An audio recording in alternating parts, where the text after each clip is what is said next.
Армысыздар құрметті YouTube арнамыздың көрермендері, сіздермен бірге жастар подкасты және де мен Әсел. Бүгін Әлихан Бөкейхан университетінің түлегі біздің студиямызға келіп отыр, яғни ММА жаттықтырушысы. Қош келдіңіз, өзіңізді толық таныстыра кетсеңіз. Сәлеметсіздер ме? Ассалаумағалейкум, армысыздар. Аты жөнім Жүнісхан Орынбек Қайратұлы болады. Осы Абай облысының Панкратионнан аға жаттықтырушысы боламын, және жастар арасында. Осы қазіргі Абыл, бұрынғы Казгиу соның түлегімін. Действующий спортсмен және тренер болып саналамын қазір. Осы Семей қаласының жақсы спортшылардың бірімін, тренерімін. Тағы не айтсам болады. Осылай. Рахмет. Жалпы енді неліктен дене шынықтыру мамандығын таңдадыңыз, білім беру бағдарламасын? Және де осы университет таңдауда қандай критерияларға сүйендіңіз? Негізі қызық жағдай. Мен негізі Жасұлан Ерлі лицей мектебінде оқығам, военный школада. Кейін высший оқуға түсе алмаған себебімнен әкем енді басқа неменен, енді военный болған соң кішкене спортқа шығым боласың ғой. Әкем де физкультураны бітірген, сосын түс, кейін бұйырса Алла қаласа физкультурник болып жұмыс жасайсың деп айтқан. Еще спортқа да бейімім бар, сондай деп совет берген. Сол кісінің советімен түстім. Негізі өзімде физкультураға деген әрқашанда желанием болған, әрқашанда физкультурамен жүретінмін. Сосын таңдадым. Сол. Тамаша. Жалпы енді осы университет жылдарында сізге осы спорттық шеберлігіңізді дамытуға қандай да бір үлесін қосты, пайдасын тигізді десек болады? Спорт үлесін бе? Студенттік шағыңызда. Студенттік шағымда спорттық үлес. Қандай мүмкіндіктер берді мысалы сізге? Мүмкіндіктері. Жаңағы енді осы Абу, жаңа қазір Абу дей берейін енді. Біздің кезіміз Казгиу болды ғой енді. Оқыған кезімде енді мұғалімдердің бәрі түсінушілікпен қарады. Енді спортсмен болған соң 2 уақыт тренировка жасайсың күніне, постоянно режим сон керек, сабаққа кей кезде үлгермей жатқан кездерімде болды, шыны керек. Сол кездегі мұғалімдеріме көп рахмет. Сабағымды немқұрайлы қараған жоқ, әрқашанда көмек беріп, Орынбек осылай оқы, жеңілдік береміз деп әрқашанда көмектесіп жүретін. Сол жағы күшті көмек болды. Спортсмен болған атым болды ғой. Сол жағынан және де көптеген жаңағы осы енді Абуды оқыған соң бәрі тани бастады, уже осы ММА-ға қатысатын жігіт деп. Сол кісілерге көп рахмет. Көптеген мұғалімдермен, ұстаздармен таныстым, тренерлармен таныстым осы спорттың арқасында. Осындай нәрселер көп көмектесті маған спортта. Осы енді спорт шеберінің атағына жету жолында сізге ерекше көмегін көрсеткен оқытушыларымыз жайында айта кете аласыз? Жалпы мен спортты өзім Алматыда 15 жасымда бастағам. Киокушинкай каратэден жаңағы өзім ағам, Ануар деген ағам бар, сол кісінің көмегімен бастап, содан бастадым жалпы. Енді оқуға түсе алмағаныма байланысты Алматыда осы жаққа Семейге Казгиуға түскен соң бірінші жаңағы ГДК-дағы осы Семейде ГДК-дағы кикбоксқа қатыстым. Кикбокста Ерик деген ағаның қолында болдым, Ануарбек Ерик аға дейді. Сол кісінің қолына қатыстым. Сол кісіге көп рахмет. Осылай кикбокстан мені дайындап, жарысқа да шыға алмадым енді ол кісінің қолында, но бірақ та көптеген нәрселер үйретті маған. Екіншіден осы Абу залында келген кезде бірінші тренерім Саилдин Сансыбай аға, өзімнің жерлесім ағам, сол кісі көп тәрбиелеген. Сол кісінің қолында бірталай жарыстарға шықтым. Сол кісіге көп рахмет. Және Қуат ағай бар, фамилиясын ұмытып тұрмын. Осы Абуда тоже мұғалім. Қуат ағай. Сосын өзімнің қазірде тренерім, басшым, ағам Хакимов Құрмет. Сол кісіге үлкен рахметімді айтам. Әлі күнге дейін сол кісі жанымда көмектесіп келеді. Онан кейін мен зал ауыстыруыма байланысты жаңа Сансыбай ағамен ақылдасып, жаңағы маған өсу керек болды. Бізде Абуда студенттер келеді, үлкендер енді арамызда болады да кетіп қалады ғой. Сондықтан жанагы тұрақсыз болды да, бізге неме спарринг жасау жанагы кетіп қалатын, жазда жалғыз қалып қоятын кездерде залда. Сол кездерде маған өсу керек болды да, ағаймен ақылдасып, Сансызбай ағамен ақылдасып, Телжан деген аға бар, Қабдиев Телжан, осы біздің залымыздың тренері болған. Сол кісіге ауысайын деп шештім. Сол кісіге көп рахмет, Қабдиев Телжанға. Осы ағаларыма үлкен рахмет айтам. Мұғалімдерден сол Қуат ағай, Сайлидин Сансызбай аға, Какимов Құрмет аға, осы Абудағы менің мұғалімдерім, көп рахмет үлкен. Сол спортта маған талай студент кезімде спортқа көмектескеніне көп рахметімді айтамын. Сіз осы Октагон лигасының спортшысысыз, яғни осы кәсіпқой спорттағы тәжірибеңіз, қазіргі жаттықтырушылармен қызметіңіз қалай көрініс табады? Жақсы табады деп ойлаймын. Енді тренер болу үшін жанағы не обязательно төбелесу керек жанағы октагонда деп ойламаймын. Енді өзім тренер болу үшін жақсы мимен жұмыс жасау керек деп ойлаймын. Бірақ та енді каждому свое дейді ғой. Каждому свое беріледі. Біреуге сол төбелесу арқылы опыт келеді. Жаңағы октагон лигасында шығып, мысалға жарысқа шығып, потом барып опыт алып, соны балаларына үйретеді. Біреулер, кейбір тренерлар мимен ғана жұмыс істеп балаларды үйрете салады, өздері төбелеспей ақ. Енді маған өзіме личный көп үлесін берді. Осы менің кезінде октагонға шыққаным, енді әлі де шығып жүрмін, енді әлі де тоқтаған жоқпыз, әлі де жаспыз ғой. Енді жанағы көп үлесін беріп жатыр әлі күнге дейін балаларға. Сол өзім жанағы сетканың ішінде, бойдың ішінде істеген нәрселерімді қазір өз оқушыларыма ешқандай немесіз мешайт етпейтіндей үйрете берем, қорықпаймын еш нәрседен. Көп үлесін берді. Осы октагонда жанағы басқа да жарыстар болды. Мен только октагонда төбелестім. Жанағы басқа кішігірім организацияларда төбелескем. Олар просто ана жерде официально жазылмайды да. Сондықтан біздің кезімізде сондай болды. Қазір бәрі официально өтеді ғой. Біздің кезімізде чуть-чуть бардактау болды да. Любой жерге шыға бересің, любой жерде. Жақсы, осы енді оқуды кәсіпқой спортшының тығыз жаттығу кестесімен және тұрақты оқу, жаттығу жиындарын қатар алып жүру қаншалықты қиын болды? Особо қиын болды деп айта алмаймын. Мен өзім дисциплинированный болдым. Тәртібім жақсы болды. Вовремя ұйықтап, вовремя тұратым. Басқа жерде басқа балалар, достарым болды, енді аттарын айтып мына жерде керек емес, енді ешкіммен менсіп клубқа барып, анау-мынау демалып, ары-бері шапқылап. Мен ол кезде 16-17 жастағы балаларымыз ғой енді бастаған кезім спортта. Менде ондай болған жоқ. Мен 5 жылымды пожертвование жасадым. Осы спортқа деген режим, сабақты оқыдым мен. Сабақты ешқашан қалдырмайтынмын. Кәдімгідей таңертең тренировкама барып келетінмін. Тренировкама барып келген соң, жаңағы бізде после обеда сабақ болатын ғой. После обеда сабағыма барып келем, там біраз обедте тамақ, сол жерде тамағын ішіп аласың. Енді абудың жанында столовый көп қой, не көп. Сол жерде тамағымыз ішіп алып, дальше сағат 6-6:30-да 7-те тренировка, кешке қайтатынмын. Болды, солай болатын. Ешқандай қиындық туғызбады. Енді жарыс кезінде кетесің, ар жаққа, мына жаққа бір апталап жоғаласың. Сол кезде мұғалімдеріме көп рахмет. Шынымды айтсам, көбінің ат жөнін ұмытып қаптым.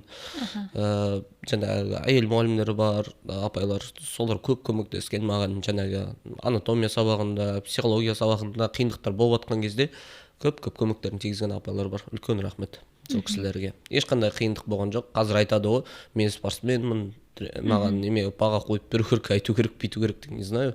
Оқыған дұрыс деп ойлаймын мен өз басым лично. Енді тупой спортсмен ешкімге керек емес деп ойлаймын өзім лично. Оқыған спортсмен керек. Бауыржан атамыз өзі айтқан ғой, тәртіпсіз білім адамшылықтың қас жауы деп айтады ғой. Әрине, тамаша, келсем.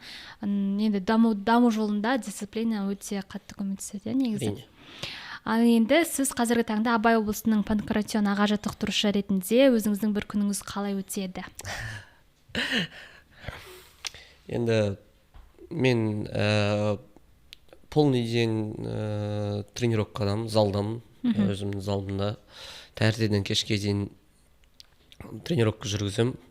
4 уақыт тренировка бізде. Балалармен өзім де жасаймын, балалармен жарысып бірге. Енді мен жас тренермін ғой, енді балалармен бірге чтобы үлгі тұту үшін мені қалмаймын ешқашан, қалдырмаймын да, балаларды өсіңдер, нетіңдер деп. Таңертең сол сағат подъем сағат 8-7-де айтып бүйтіп сол сағат 9:30-да тренировкамыз басталады.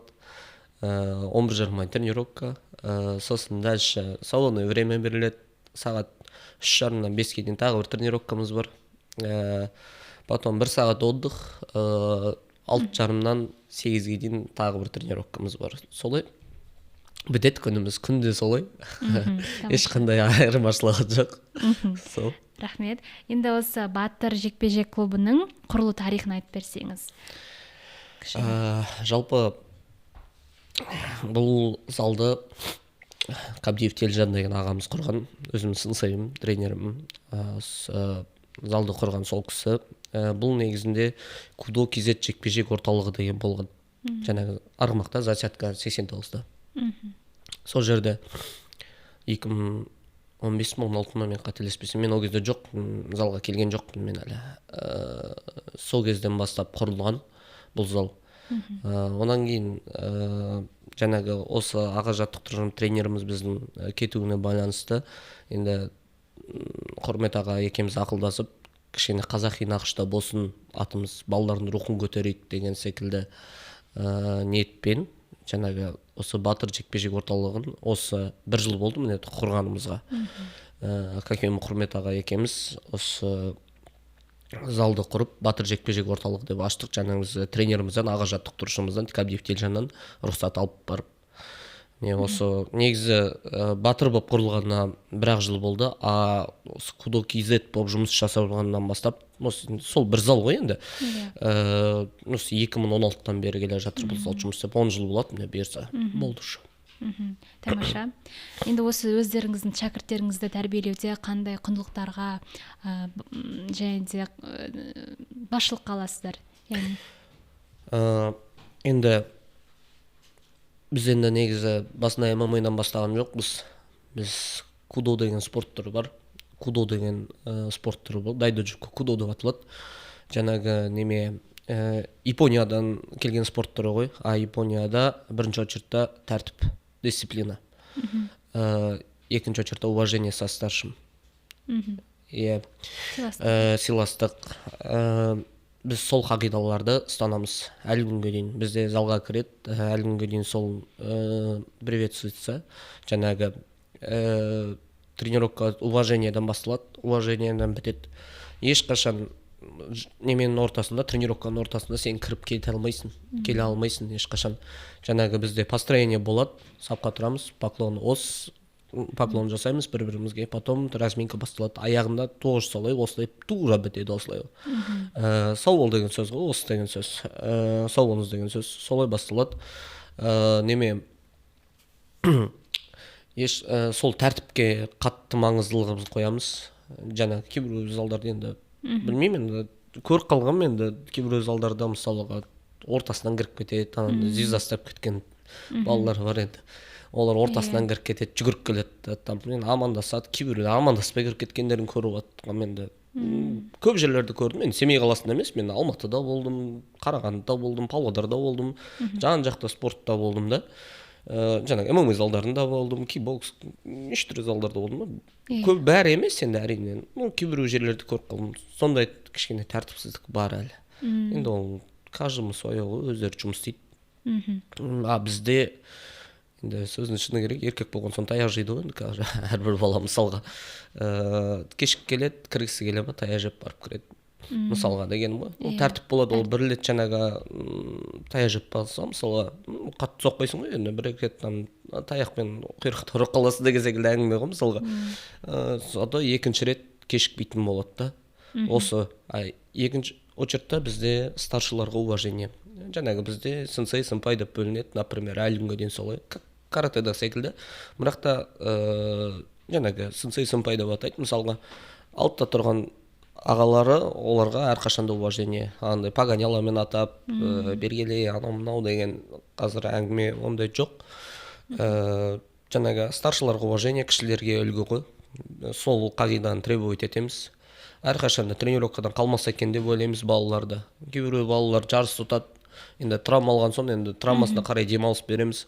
Кейбіреулері болған балалар жаңағы Қазақстанда ұтты, енді мойындаймыз, Қазақстанда ұтты, онан кейін айлап жылдап жоқ болып кетеді, онан кеп тұрады, бізден біраз уақытта жарыс бар ма ағай солай келіп тұрады. Ондай нәрсе маған мысалы ұнамайды лично. Сен спортсменсің ба, ты должен пожертвовать своей жизни до конца.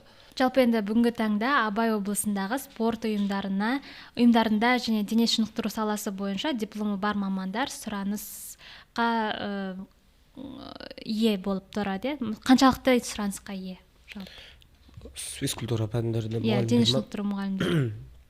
Негізі қалай айтса болады, қандай деңгейде? Шындығында жоғары деңгейде ғой, әрине. Көп жерде ауылды жерлерге көп сұрайды студенттерді, особенно осы, потому что көбі жаңағы күрес жағынан, не жағынан мықты балалар болып келеді да. Ауылға сондай жігіттер. Волейбол жағынан да, баскетбол жағынан да, бәрі жағынан дамыған ғой бұл жаңағы университеті. И бәрі ауыл мұғалімді көп сұрайды. Енді мен нем бойынша, енді көзқарасым бойынша мен көргенімді айттым. Енді біз енді жұмысқа тұрғанда 2021-де тұрдық, одан талай нәрсе өзгеріп кеткен шығар. Енді қазір білмеймін қалай сұраныс болып тұрғанын, но мен өзім ойлаймын жоғары деңгейде деп. Потому что мен өзімді ауылға неше рет шақырды. Осында келіп жұмыс жаса, Орынбек деп көмектесіп. Бірақ енді мен ол кезде действующий боец болдым да, и барғым келген жоқ ауылға. Тамаша.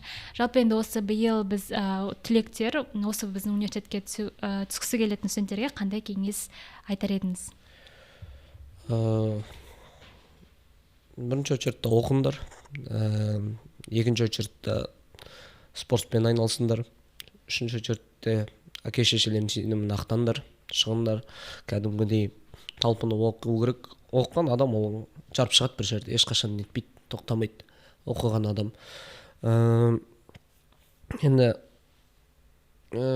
Абу университетіне түсіңдер, сол жаққа настраивайтесь, сонда бәрі жақсы болады. Тамаша. Енді өңірімізде спорттың дамуы, болашағы қалай елестетесіз? Қазір жоғары деңгейде. Әлі бұдан да жоғары боламыз, бұйырса Алла қаласа. Бізді негізі панкратион осы ММА спортын біз без финансирования жүрген балаларымыз ғой негізі. Шындығын айтқан кезде. Әйтеуір аннан бір іздеп, мыннан бір іздеп осы Каким құрмет ағамыз бар, Телжан ағамыз бар, Алматыда жүріп, бізге осы жаққа көмектесіп жүреді, балаларға поддержка беріп, әрқашан ақшалай болса ақшалай, былай болса былай көмектесіп, всегда поддерживать етіп жүреді әрқашанда. Осы Абуз алдынан да мысалға, например, Тілеберген қанат бар мысалға, Соксы бар, жаңағы кім ағалар бар, ұмытып тұрмын көп аттарын ше. Асан аға қойдым қателеспесем. Сол кісілер балаларды өздері әкеп жүреді, постоянно көреміз біз. Сол кісілер мысалға сол балаларға көмектесіп, жарысқа апарып жүреді, өте жақсы дәрежеде көрсетеді балалар өздерінің өнерлерін. Енді кішкене поддержка болса, енді осы балаларға бұйырса, бұдан да жарып шығады деп ойлаймын мен. Қазіргі жастардың енді білмеймін, енді может біз тәрбиелеп жатқан шығармыз, например, біздің көзімізде солай көрінетін шығар. Көп емес шығар, но 40%, 30% жарысқа деген жастар ұмтылып тұр. Осы панкратион енді ММА-ға жақын болған соң, жаңағы ММА деген енді қазір әлемнің номер бірінші спорты болып тұр ғой. Осы жаңағы халық көретін медийный жағынан, не жағынан, жаңағы ақша жағынан да, бәр жағынан осы ММА. Шавкат Рахманов, например, Асу Алмабаев, Бекзат Алмахан, жаңағы тағы да басқа деген немелерім, спортшыларым жетеді UFC-да жүрген. Мысалы, қандай өнер көрсетіп жүр, мықты-мықты. Оған балалар қызық болған, енді кім қызығады? Қаншама зрительдер келеді, например, осы біздің немені көру үшін, спортты көру үшін.